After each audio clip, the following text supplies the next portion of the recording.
the whole point is to be physically active and experience life with them outside of what I'm doing in the gym. And that was one of the big mindset shifts that I had to make when I was younger to, becoming a parent, because it was like I was living for the gym, not doing the gym to live.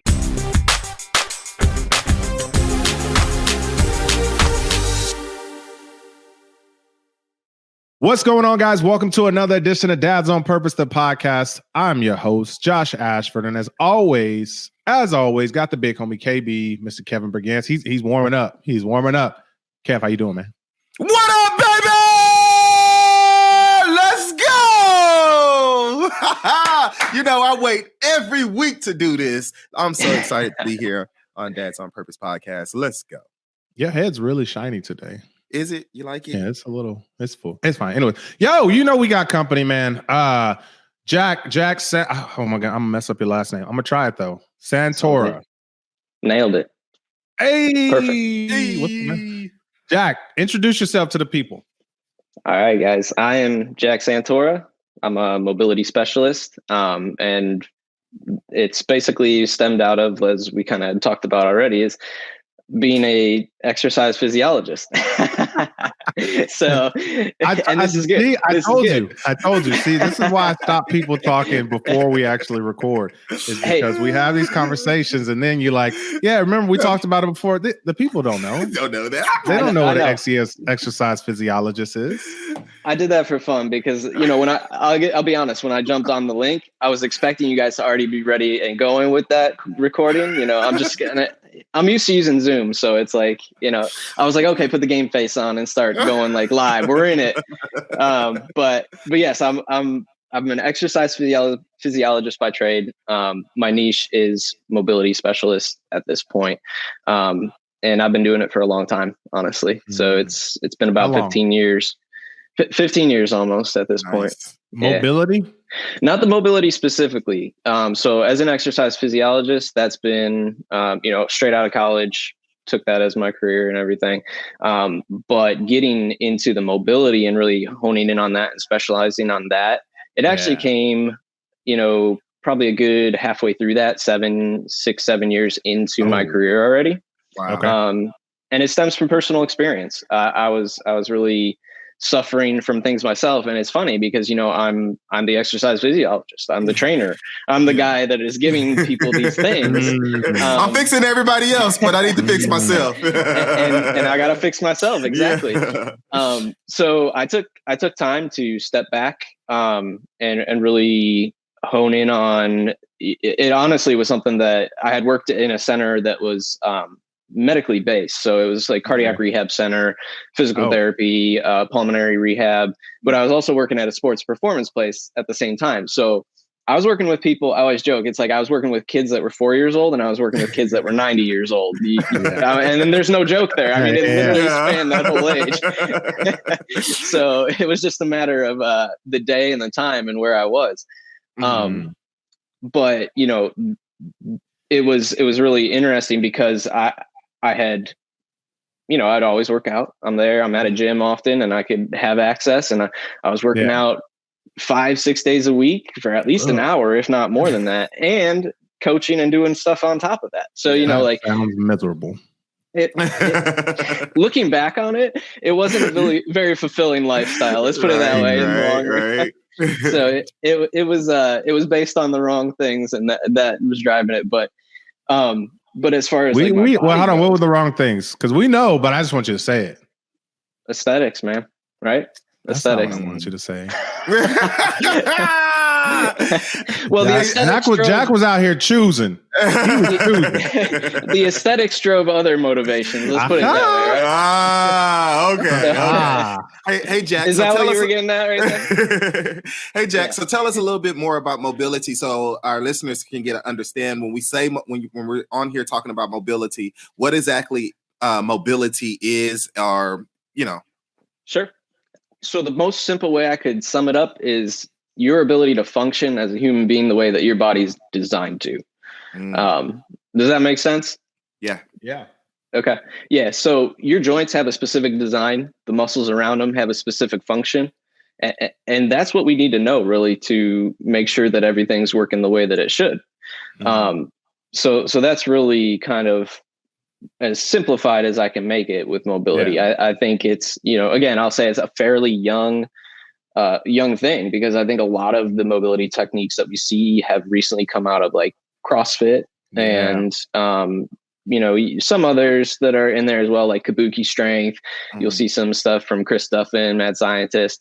But a lot of those techniques are still relatively new, and I don't think a lot of people realize the capacity or their capability of how they can be used, and they're just not aware of them, period. Yeah. Right. That's one of the reasons, like, I'm so excited, like, to have this conversation, because you say a lot of people aren't aware. Like, I'm aware, like, what the body can do. Like, you hear about all these like crazy stories about like people, like, what I'm saying, the mom got superhuman strength, what I'm saying, trying to get her baby out of the whatever. But it's just like, that's just the time where she tapped into it. And like, there's so much, your body's more capable. Doesn't matter. Whatever. It's our show. Your body's more capable of way more than you think, not just strength, but the flexibility. You think like people, all these different things and things like that, and how the body heals itself. Personally, I don't know if you listen, but like, I've dislocated my left shoulder 7 times. Oh, wow. And so like going through the rehab right now, just to get back to the mobility that I'm used to. That's why I'm so interested in this. The question that I have that I think a lot of people are interested in is like, how hard is it to really get to that point? You know what I mean? to regain the mobility. Well, no, I mean, just in general, because, so by trade, I'm an insurance agent. So I sit at a desk a lot. Kev gets a lot of movement. Kev out there with the kids, he running, he playing. But that's different, bro. That's different than mobility. Well, but you still got to be able to, you know what I'm saying? Like if you ain't took off in a full out sprint in your whole adult career, it's going to be hard to do that. But for me, I'm what's the word? Stagnant? Is that word? Well, here's the thing. So when you stationary. Yeah. There you go. Stagnant, stationary, they all work. but here's the thing. You're both right in a way. Because, we think, and I think there's a lot of misperceptions. Like if you look at an athlete, take one of the highest level athletes, and you could still probably find some type of mobility deficit in that individual because of the fact that they play a sport. They're doing the same movements over and over again. Wow. And they've trained that to the point where they're really good at that. But when it comes to overall function, they might be inhibited in that way. But it's the same thing as you sitting in a chair all day, because you've trained yourself to have that bent position at the hips where it's flexed like that the whole time. You've had that same training. So either way, if it's out of balance, it can cause problems. And that's the whole thing is mobility brings us back to a balance overall, because if everybody's doing the work that they should, that's good, then you're going to move the way that you should. That's good. I think about when you said the specialized, like they're trained for a certain thing. I think about MJ when he switched from basketball to baseball. Like it's a lot of up here in the shoulders in basketball and that strength, and then baseball, you got to have the power in the legs and all, and the hips and all that stuff. And so when he got to baseball, it took him a long time to change his body. Well, then he changed it, and then I don't want to say he got good, because he was never good, but he got better. And then he went back to basketball. Well, then he had, you know what I mean? And so like that makes sense. It's like you do so much repetitiveness, like it's just like, oh, like I'm not built for everyday normal stuff. So I guess the question would be is like, what does everyday normal stuff look like?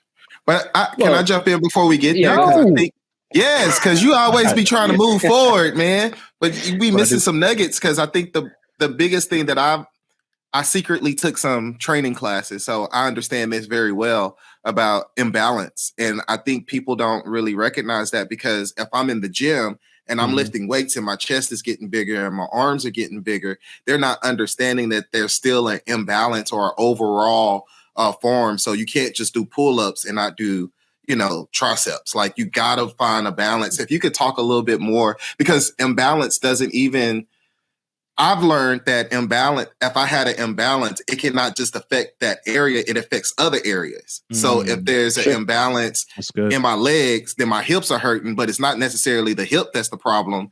it's the lack of calf muscles that I have in my legs for the functions that I do. So how does a person recognize imbalances in themselves? Or is that something that we can do? Or do we need to go to a specialist? And when we recognize those imbalances, what do we do? No, it can, I mean, to recognize it, it can be as simple as, hey, can you get into a deep squat where your hips drop below your knees? It's the movements that you see other people doing, but you're not able to, right? So can you lunge without knee pain? Can you lunge without, low back pain? Does that exist? Can you sit to your feet, with your feet flat, put your butt on them, and does that bother you? Bro, you about to have me get on the floor real quick. I'm trying to think right now. Can I? Wait a minute. He says sit on the floor, and keep your feet flat. So yeah, if you put the top of your foot flat, it's called sitting seiza. And if you think of maybe like a ninja. Oh yeah, I know what you're talking about, bro. That hurts. I don't. So there might be some missing range of motion there for you and flexibility. So Josh, you sit on the floor, if you're on the floor on your knees. Okay. Normally, when you think about your feet, you normally have your feet like this, but you want to take your feet and lean them back. Yep. So the top of your toes is touching the floor. Yep. And then you have to sit your butt on your feet, and that's when you want to cry and want to die because it hurts so much. So you want me to get on my knees and then take my feet and stretch them straight backwards, lay them down, and then you want me to put my butt on the floor? No, on your feet. To your heels at least. Yeah, on my heels, bro. That'll change your life. I need somebody to show me because I'm having a hard time. I'm really about to get on this floor right now. Oh, here we go. We got a demonstration. Ready? Yeah. Live demonstration here. Bro, you go cry to mercy. You go cry to and this is the advanced version when you get back here. But then you could do fun stuff from there too. And look, we got a G on the floor because that's for dad. I don't know. G for dad. Oh yeah, you got all this stuff. This is the gym, office. That's just sitting down. Playroom. You would think, but when you actually do it. But when you actually do it, you would understand the stretch between your Achilles. Is it that? What's the tendon in the front of you? It's your anterior compartment of your shin. So there's a few small muscles in there that control your toes, basically. Change your life, bro. If I ain't had these skin tight jeans on right now, you know what I'm saying? We'll take those components out of it. You can wait till you get the athletic shorts on, man. That way there's no reason to say, well, no, I couldn't do it. I had skinny jeans on at the time. Right? No, I mean, but you, bro, listen, Jack, I don't know how old your kids are. You have one or two, or how many you got? Two. We got she's going to be 5 at the end of the month here. And then a 2-year-old, 3 in August. Okay. Nice. Oh, yeah, you right. Yeah. So I got we're in it. My daughter's 3.5 and 19 months. So 3.5, 1.5, whatever. So, and they keep me busy. But you know what I'm saying? Kev didn't move on. Kev, his daughter 13. He passed. You know what I'm saying? But you gotta do some things when they be playing, and you know what I'm saying? But so I'm thankful that I can still do them. That's really one of the reasons. People are like, oh, do you want to have more kids? And I'm like, yo, I'm 34. If we have some more, cool. When they playing, I'm gonna be about 37, 38. Okay, yeah, I'm good. I'm good. But I think that's the beautiful thing about mobility. What I talked about was I don't want to be that parent that turns 60 and 70 years old and I can't get off the floor. If I want to sit on the floor, I want to be able to sit on the floor and be able to get up. I might, when I turn 80, I might need some assistance, but I don't want to be at this young age. I know parents today who are 25, 30-year-olds who can't get down on the floor and get back off the floor by themselves. They need some kind of assistance. They need some kind of help. So I've always said that and I believe, and I've learned to believe that if I've learned how to balance my body and be mobile for at least as long as I'm healthy, I'll be that person. At least I think about kids who go to Disney World and parents can't ride rides, not because of their weight, but because of their heart or just because they can't sit down for long periods of times. And so I really, really, really like think that if you work on your mobility, like you have a higher chance of when your kid gets my age, 13, you wait until you get into the parking lot and tag them and take off running just to, bring excitement back to the family. Like I and like you said, bro, it's only 5 seconds, bro. After that, I'm done. I'm out of breath. She does. She actually does, bro, because I think it's the saying that, oh, dad still got it, or dad still, and that brings the challenge back. And I think that brings the excitement back to our families. I don't know about you guys, but your babies are younger. So as they grow up and they get into sometimes you got to figure out ways to break up the monotony of just going to work, going to school, coming home, or going to a store. Your mobility plays a big part in that, because if you can get down on the floor with them and play a game that you haven't done in a long, bro, she's been like 10, 11, 12. So I've missed all those years. But when she's ready to play a game, I can successfully, now I can't, and that's another thing I want to ask, like how long should a person train in mobility for, like, how long should they sit in that pose for until they start seeing results? Because that's the problem I have now. I can get up and off the ground, but bro, after a while, my legs start getting numb.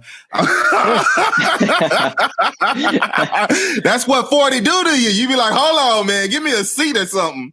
Oh, no, I would have never guessed, man. No way you're 40. Okay. You're kind of old. But no, seriously, that was a big motivation for what I do. And I mean, that's why I speak to parents specifically when, like, if you go to my Instagram, that's who I'm trying to talk to, is because I'm in it. I understand that, my daughter's going to run up on me at some point in time and jump on my back when I'm not expecting it. And normally it would break someone's neck, but thankfully I do what I do. Or she wants to be the kettlebell and I'm going to have to swing her for 80 reps. And she's getting heavier each day, realistically. I'm laughing because my daughter does that when we go, like when I take her to school, like she's like, hold my hand. And then she grabs with both hands and I'm like just swinging her with one as we walking into school almost every day. Oh yeah, every day. No, that's the reality of it. I mean, so you should do it changes exercises on your page with your daughter. Bro, you gotta see. You gotta scroll a little bit further. I have a couple funny ones where I did. She is the workout equipment essentially. But just look through the page. There's a couple of those. That's what I'm saying. Like that's what most of yours should be. If you're speaking to those parents like me with that children in that age, like, bro, like those. Listen, you need to kill it. I'm not above. You know what I'm saying? Like using my daughter as a prop to help me with the business. Like, no, that's what we call a win-win, honestly, because, I wouldn't consider it my whole workout because I still do, obviously, my own workout in my own time. But, the whole point is to be physically active and experience life with them outside of what I'm doing in the gym. And that was one of the big mindset shifts that I had to make when I was younger to, becoming a parent, because it was like I was living for the gym, not doing the gym to live. And now that's taking a whole flip flop there. That's two. Chop that up. Chop that up. Oh, I'm talking to myself. That's a big motivation. And to give you a little more background on that, when my daughter was first born and I was transitioning into fatherhood, one thing I did as partially an experiment for myself, just because that's how I work, is like I'm always the experiment, was I cut my workouts down to 15 minutes. I went from working out 2 hours at a time to just 15 minutes. And my goal was to find the minimal effective dosage there. And I was able to maintain my strength through that in 15 minutes. My workouts are 30 minutes now, 3 times a week. And I'm stronger than I was when I was working out 2 hours and I was younger, 10 years younger. This is like a decade ago, by the way, we're talking about. So I think there's, like I said, I think there's a lot of misconceptions and misunderstanding around and confusion around what does it have to really look like to maintain functionality and really maintain strength. And if I were to look good. And to look good. We want to look good. All right, so let's get into it, Jack. So we talked about it a lot. Like, what does that look like? So you said you went from 2 hours and you cut it down to 15 minutes, and now they're 30 minutes. Like, what does your workout look like? So and then look, if y'all Jack DM, he's got some awesome programs that definitely tell them about that and how they can get a hold of those. Cause I think you have a free like 7-day thing or something like that. So I have every so often I cycle 7 days of squat mobility, or each month I'm trying to do that now. 14 days of a squat mobility challenge there. Gotcha. So that is something that I've just started up recently, and I'm going to be working on more and more. And that's just equipment free, and it's something that you could do in, again, 10 to 15 minutes of mobility work. And that's what I promote, again, because it's like, if anybody comes to me and they're like, well, how long is this going to take? Because I don't have a lot of time to add my day, right? Or my schedule. It's like, can you give me 10, 15 minutes consistently? Yeah. And I believe in taking a day off. So Sundays, you don't even have to count on that, honestly. Nice. So is that that's 10 to 15 minutes every day? Yeah, of the mobility work. So, and this kind of answers KB's question a little bit as well here. So he was asking about how much time do you spend in that? So within those 10 to 15 minutes of mobility a day, you might see 3 or 4 different mobility exercises in that. So they can range anywhere from 2 to 5 minutes of time per one. Mm-hmm. And if you're doing like unilateral one side or the other, that might, it might be fewer exercises just because you're doing more. But that's how simple it can be, realistically. Yeah. I mean, it's just a matter of being purposeful with what we're doing. And I think that's where a lot of people, again, miss out. It's not intentional. It's not very purposeful. And it's very clouded and misguided in that way. So a typical 30-minute workout for you is. So if we're talking about my strength workouts, what that would look like, so let me clarify that a little bit. So if you're just getting started, okay, and you're someone who's trying to dig your way out of a mobility deficit, okay, because that's how you got to think about it. You're in a deficit right now. Yeah. So we want to get you out of that deficit, and the more consistently we can get you to see the stuff that we're trying to implement and adjust, it's like anything else. The more reps you get in, you're going to see that change a lot quicker, right? Yep. So it really doesn't differ that much from like a strength training perspective per se. It's about repetitions. It's about time under that tension or that discomfort in that zone. And that's how we're moving it. So and that's a big one for me. I like to use the word discomfort versus pain, because anytime it's pain, we jump ship in my world. If it truly is pain, and we all know that difference. It's like, wow, this is really uncomfortable, or wow, this is actually painful. Then, all right, we're out. So I dabble in the world of discomfort. And so in the beginning, it's more frequency in shorter durations that I try and hit with. But once they're out of that deficit, then it's more of a maintenance program that I try and get people on at that point. So for me specifically, to give you an example of my routine, like I said, I work out 3 times a week for basically my strength and conditioning. And that's Monday, Wednesday, Friday. And those are 30-minute sessions, and they're just consistent movement. Okay. Through those sessions. I have a specific way that I break that up. So it's focusing and activating your core first, because there's that's a big component of our mobility. Then I have my meat and potatoes, which is 6 functional movement patterns that I kind of revolve around, essentially. So squat, hinge, lunge, push, pull, carry. And it could be any variation of those, but if you boil it down, that's going to cover all movement for you, essentially. All functional movement. It really simplifies it, if you can think of it that way. Hey, Jack, you my kind of people. I like the way you think. Dude, I'm all about simplicity.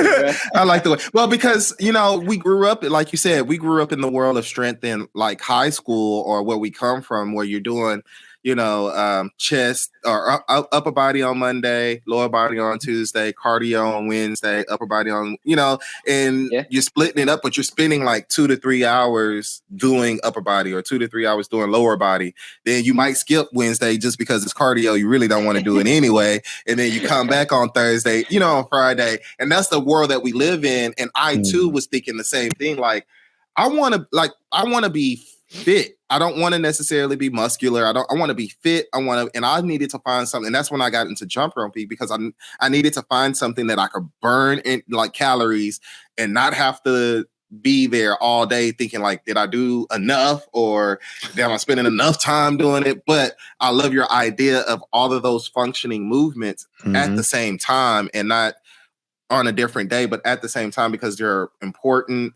And you're actually able to catch where your imbalances are, just because you now working with each imbalance. And it's not just like, oh, I'm sore today. No, I'm working everything. So there gotta be something wrong with this if it's hurting. Yeah, absolutely. And that's how, that's, again, you're kind of cycling those over the 3 days. So 2 to 3 of those, and it's easiest to obviously split your lower body with your upper body so that you can consistently move a little bit quicker in the session. Right. So this is how I design it. Of course, you could make it more of like hypertrophy focused or strength focused, and these components. So if you want to grow muscle, you can make it focused on that. That's more in the reps and the sets and that kind of thing. But as far as functionality goes, and you have to remember, this is to speak to what KB was saying. You have that bodybuilding split. Well, where does that come from? It comes from guys who are trying to build their bodies, bodybuilding, and compete in that. That's what that's background for. Well, that's great. And that's perfectly fine if you're, there's people who compete in that. That is like, that's their thing. And they are competitive in it. They want to be in it. They're the ones who need to do that. Yeah. If you're not competing for it, you don't necessarily have to, right? If your functionality is really the more important thing, then why wouldn't you be training it versus if your aesthetic is the important thing? Jack, that's good. So that's it. So you know what I'm saying? So you know what I'm saying? You're not in there trying to get swollen, whatever. You working out, you doing your thing. But how much time do you spend in the mirror? Like when I'm working out and I gotta stop and look at myself. I don't have mirrors in this one over here. That was part of my 2-hour session earlier in my career. About like, look, you go to the gym now and you see the first 2 hours is in the mirror. You see the dudes with the big shoulder cap, the big delts, and they just sitting there and they just like, they're practicing their pose and they got their straps on. I'm like, bro, you doing dumbbell pushes. Like, why? if they're doing that, I'm assuming they are competing. I try not to make any judgments on that. I just assume they're competing. But he ain't got no calves. Hey, even competitors, that's how they learn where they need to improve their physique in that way, right? I like it. They gotta go be judged about it. But hey, Jack. Oh, go ahead. Oh, I was so with that schedule right now, to kind of speak to that, because I have those 3 days of strength, but in between I just have 2 maintenance sessions on mobility, and those are 30 minutes as well. And one of them I focus on my joint health, the other I focus on my soft tissue health. And that's more of so you're working out 5 days a week? Yeah. You're doing something 5 days a week. Doing something 5 days a week. Yeah. Yep. So there's always some movement. But the strength focus itself is what I was getting at more. Because again, previously I was training 5 days a week for strength, period. And I paid for it. Right. Yeah. It started adding up in that way. So here's my thing. If I'm out here and I can't give myself a big bear hug, so I'm lacking some mobility. Like that wasn't a big bear hug, but you know what I'm saying. I didn't want to hit the mic. Whatever. Kev, don't laugh. If I so obviously I got some deficits somewhere, and I'm just trying to get out of that. Would you say the mobility deficit? Give me 2 or 3 things that I can start doing to start getting out of this deficit. Let me give you the formula. Okay. So this is the general formula that I work by. Okay. So if I kind of break it up for those of you who like math here, we're going to have mobility equals. Okay. And then there's 3 components under that. You're going to have range of motion, flexibility, and then strength/stability. Okay. That's it. Those are your 3 keys to improving your mobility overall. So the thing to realize about all 3 of these is that they are consistently overlapping systems because they include multiple systems of our body in a way. So one of my favorite quotes is, "We are a system of systems." And that is the reality of it. So there's always interaction and interplay between those three things. And there is, that's how you have to just take it with understanding, as like, okay, if something's off at the joint, guess what's going to be off as well? Something at the flexibility end of things, or something at the strength and stability ends, and likely both, realistically, right? Yeah. So that is the equation you want to really work from, to start to understand. Yeah. One of the most important things to really grasp is your core first. So how well do you control what's around your central nervous system, your spinal column? Because guess what? Your body's not going to let your spinal column be at risk. That's good. So if you don't control your spinal column well, you're automatically not going to be able to express the potential mobility that you could, simply because your body's going to say, if we go any further, we got two options. You're either going to hurt something at your extremity, or we're going to hurt your spinal column directly. That's good. And your body likes to choose the latter, the earlier of the two there, so that it's not paralyzing you, because it would rather lose one limb than it would have you lose whatever could happen when that spinal column gets injured, right? That's crazy. Yeah. That's where you start. I love that you didn't answer my question, but you answered it. I got a question, because now that I feel that it is important. One of the things that I recognize is that make me really focus on my weight and weight loss is, they say the more fat you have around your stomach, the more, for a cardiac attack or cardiac arrest. And so I make sure, like now I'm just trying to be cautious of, trying to lose the fat, trying to make sure the core is strong. So since core is one of the most important things, and I know, my listeners are hearing all these good things, if they're going to focus on core, what are some exercises, right? So, because I'm thinking off the top we're not of my doing head, crunches. We're not. But what are some exercises where we can really, really focus on our core, so that at least our listeners, and even myself, because I'm thinking like, man, I'm going to go get this core tight. What are at least. And this is where most people would get their core work wrong, is they're going to immediately think core. Oh, abs, right? Yeah. Am I right about that? That's the core? That's the core? That's part of the core. What's the rest of it? There you go. So literally our core, is, you want to think about like the core of an apple, right? So you have basically the stem and everything that runs right through the center there, with seeds in the middle. Okay. That's your spinal column. So all the musculature that directly surrounds that core of the apple, right around the spinal column. So my head and neck is part of my core. This is my core. My pecs, my chest is part of my core. My upper back musculature, my rotator's cuff, that's part of my core.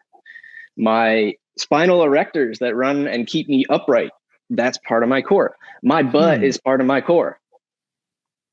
Yeah, my butt. That's a lot more. Gluteus maximus and gluteus minimus and medius. Don't forget that one in there. All three. See, that's why we have all three of us on here, right? Yeah. But that's the first thing to understand, is your core it's designed for way more than people ever treat it for. And that's how we train ourselves into an imbalance and an injury, because it's like, we're so hyper focused on, core, abs. Okay, well, that trains flexion. Well, so does sitting in a car, so does sitting at your desk, so does everything. We're flexion prone.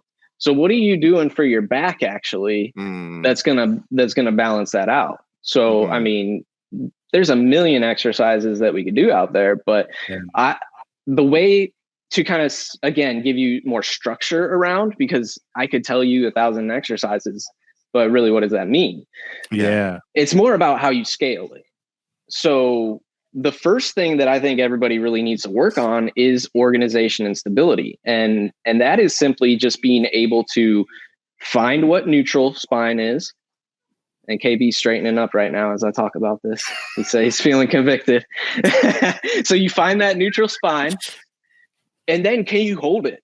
can you hold it? And start with body weight. I mean, that could be as simple as something like a leg lift, realistically. Like, I don't know if you're familiar with a leg lift, but holding the feet just low off the ground. Okay. And keeping that neutral spine. What you'll find, and I call it, I get a fancier name for it. I call it supine low hold, because it's that supinated position where we're laying on our back. Okay. And I don't like the idea of leg lift because it automatically puts that whole mindset of, well, I got to lift my legs. Right. So people use their hip flexors to stabilize a lot of times there. But when they do that, what happens is automatically their pelvis dumps right into anterior pelvic tilt, and they complain about back pain because they can't hold that position. Bro. Well, duh, because you're using it like a lever to jack your back in. I literally just had a flashback to 6 inches in football. Oh, yes. I'm talking 6 centimeters from the floor. Oh. So we want to be as straight as we can, almost like, right, straight line from ankle through the hip, through the shoulder, and just being able to hold that position. I guarantee like that hurts more than 6 inches. It's challenging, but it's not challenging because the muscle's not there to do it. It's challenging because people never have made that neurological connection of, wait, how do I stabilize this position? We don't know because we've never really actually tried it in that way. So that is the type of thing I'm talking about. So we start with stability and in a neutral position from there. And that is one of the first places we want to begin. And then, since everything is so flexion based, it's best to go into more focused work on global extension. So our ability to actually bend backwards, because a lot of us lose that. We lose that strength. We lose that ability to keep ourselves past neutral into an extended position. So like the bridge? So this would be more like, if you think of like your upward dog, if you're familiar with yoga, kind of like an upward dog position. Like I know what a downward facing dog is. Or if you know what a Superman is, if you're familiar with that exercise, that's gonna strengthen your back as well. So that is something that we would want to be working toward next, is actually strengthening the back musculature, mainly because we're likely to bring things back into balance a little bit better. And our posterior chain, those are the go muscles. If you want to go better, you got to strong posterior chain. Your back. That's a fancy word for back. This is good practice for me because it's helping to simplify my language for you guys. What? I'm like, bro, sorry, this is how my mind works. I'm like, so Jack, those of you guys don't know, if you haven't caught it, like Jack has been in this industry for like 15 years, but he's really been focusing on dads for a while. Like what, 6, 5, something like that. So mobility has been about 6'5", and then dads have been about like the past 2 years here. COVID, basically. Yeah. Yeah. Yeah. It's like, so we got COVID dads. But I'm like, yo, this would be so dope if like we did like IG lives or YouTube lives of like Jack leading me and Kev on some, you know what I'm saying? Like I'm getting, like seriously, we need to do it. We need to do it. Because I'm just thinking like so many times in our, especially as dads, as men, I think so, like even just as a kid, right? What you do is that you grow up, you get around a group of guys, maybe you join a sports team, they throw you in a weight room, nobody's standing next to you, or no adult with good sense is standing next to you telling you you're doing it wrong. You know what I mean? So you're jacking up all of your muscles. You play football for a lot of these kids are playing football their whole life with no chiropractor, no one stretching them out properly. And so we become dads and we wonder why we can't run after our kids. Why can't we, like really enjoy our kids as if we were kids? And I think that like we only know what we know until we are introduced to something and explained well of why we should do it. Does that make sense? We've heard for years, yoga is good for men. Yoga is good for men, but nobody has ever expressed it or done it with men. Now they caught on, but for years, it took years for them to get there. And I think that this whole mobility, I also believe in the 15-minute, 20-minute workout. That's why I love jump roping 5 days a week when I need to get back to it. But I love it because these are the things as a busy father as a man that wants to develop generational wealth for their families and live a long time, we have to do these things, and we have to learn how to do these things properly. And so I think it would be good, because not only should we tell people, but we need to show them at least what are the basic things that you can do at home now in order to change the trajectory of your family. Because that's another question I would have, is like, how has your family gotten involved with the whole mobility movement now that because I know I got excited about jump roping, man. Cross rope took like $800 of my money. I bought my Kendall got a jump rope, my wife got a jump rope, I got all a jump rope, you know what I mean? Just because I got excited about it and wanted to share that with them. Like, how has that affected you as a father and as a parent? Like, have your family got on board with it? Like, how do you guys use it as a family? It's exactly what you said. It's bleeding down another layer, right, man? So the kids, they see me doing this stuff. They're involved in me recording my reels and stuff, and and it's, you know, they're around it. The other day, I'm brushing my teeth, getting ready for bed, and our kids are already ready. The gym's right across the hall, and the office right across the hall. And, hey, Daddy, look at this. She's got a 13-pound kettlebell. She's swinging it. So it's like, when they're around it. When wait. Hey, I did the same thing. She again? She's going 5. This is the girl who goes down the line of kettlebells, deadlifting each one of them and seeing if she can pick them up. Wow. But, you know, she sees me doing it. She sees her mother doing it. And it's part of what we do. It's just part of our culture and our household at this point.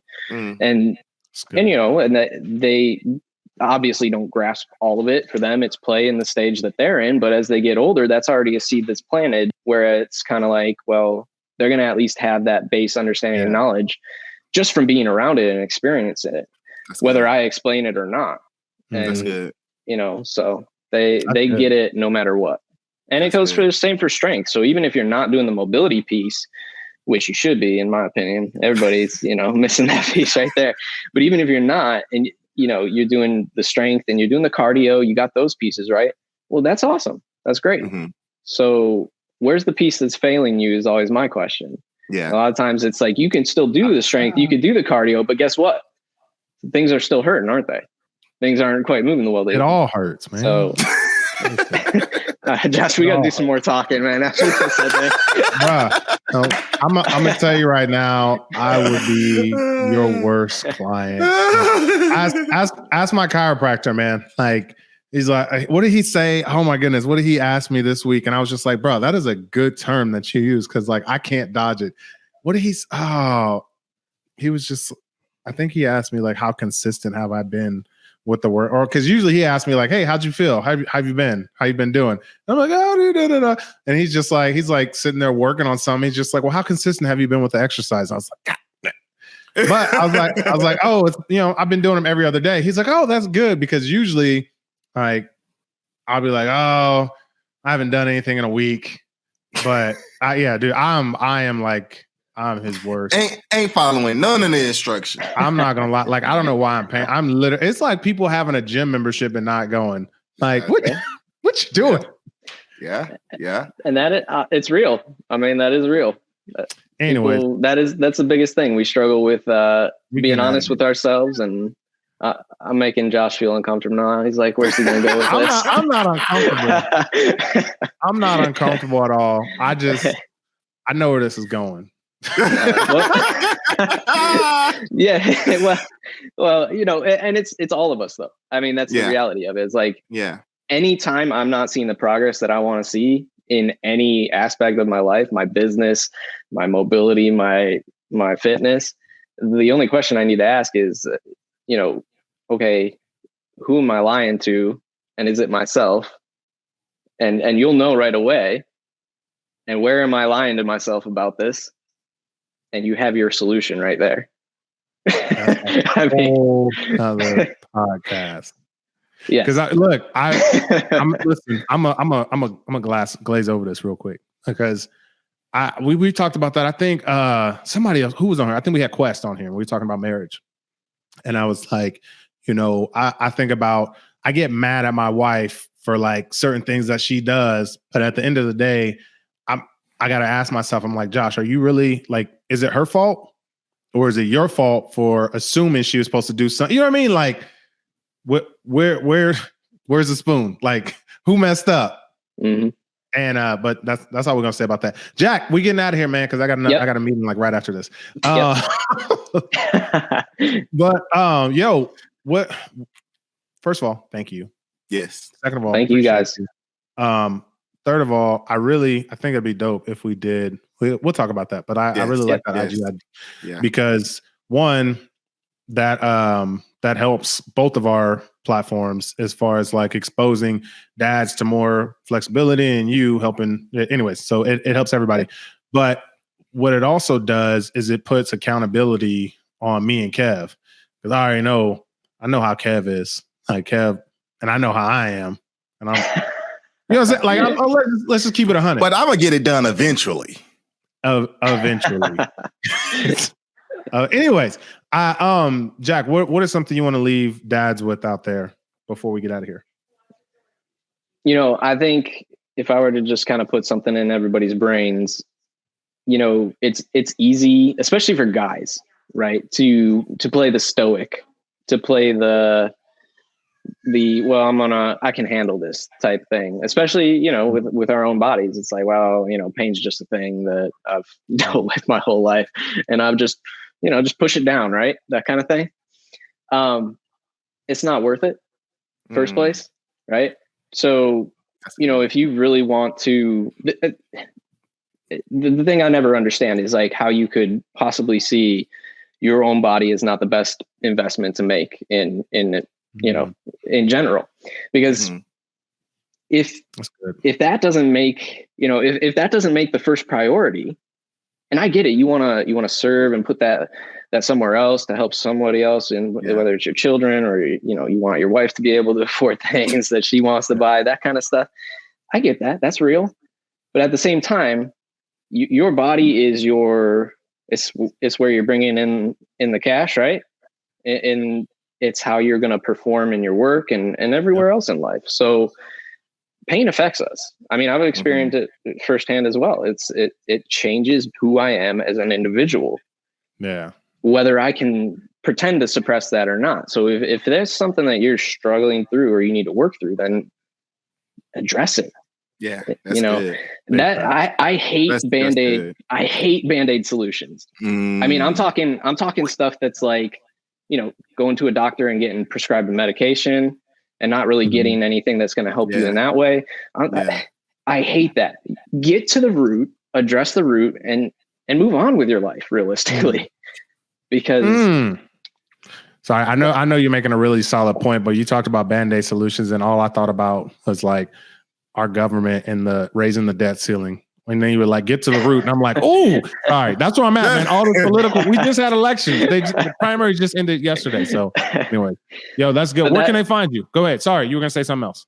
Best place. No, that would be, I was just going to say that would be what I'd leave you with, honestly. I mean, you know, we always say that we've tried everything. You haven't tried anything or everything, I should say. Not anything, but everything at least. That was the wrong word to come out, but you haven't tried everything. Yeah. Right. Yeah. The reality is you can find me on Instagram. That's the best place I'm most active on right now. So I spend a lot of time in the DMs. That's how I came across Josh and we get to know each other here. So my handle is Jack Santora Fitness. Pretty simple. Spell it. And that's where you can find me. JackSantora. And then I will leave fitness up to the rest of y'all. Jack is my guy. Jack, I might need to get you onto the list of how many times we can get this guy on our podcast. I don't know, Josh and Melanated Daddy. That's you talking about Terry? Josh, Dope Dads, Terry, Melanated Daddy. I might got some competition. No, I'm just messing. KB, what you got for us, man? Man, I love, like, Jack, bro. Seriously, the nuggets you drop so much information. Like, seriously, I really want us to see if we can figure something out after the show, because I truly believe in mobility.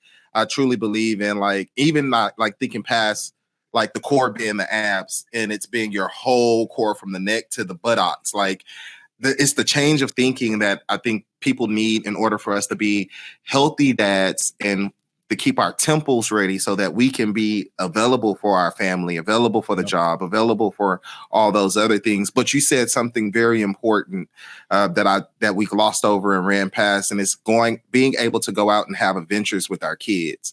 Like, they say, KB, it changes when it turns 13, but I gotta remember that I'm the one that creates the moments. I'm the one that creates the adventures. I'm the one that creates. So if I'm not able to be mobile, if my body hurts, when I walk, it hurts this thing, then I can't create those moments and those adventures for Kendall. Even though she's a 13-year-old and she's in her own zone, I am flexible enough to say, hey, babe, put that stuff down. You go be pissed off at me, but we're finna go for a walk. And having those walks turn into moments that turn into like great opportunities for us to connect and share. And I think sometimes it gets difficult for men because we naturally have the testosterone and the ability to want to work out and to want to be fit, but it doesn't blend over well with our families. But I think this is even just thinking mobility is an opportunity, because my wife might never be a CrossFit person, but for her to want to be able to learn how to be flexible and not to hurt and not to be in pain getting up and off the floor would be a great way for me to connect with my family. So I just think that is so important. Like, if we take care of ourselves, that will bleed over to connecting and taking care of our families as well. So thank you so much for sharing, bro. Thank you guys. I really appreciate it. I like how Kev is sitting there, talking about mobility and all this stuff. But when it comes to wifey, he's talking about flexibility. You know what I'm saying? Anybody else catch that with me? I'm just saying. Anyways, man. Yo, we appreciate you guys so much. Everybody out there in podcast land, thank you so much for tuning in. Y'all been fantastic. Like the podcast, share the podcast, subscribe to the podcast, tell 3 people about it. Make it a great week, man, and we'll see y'all next time. Take care. God bless. We out of here.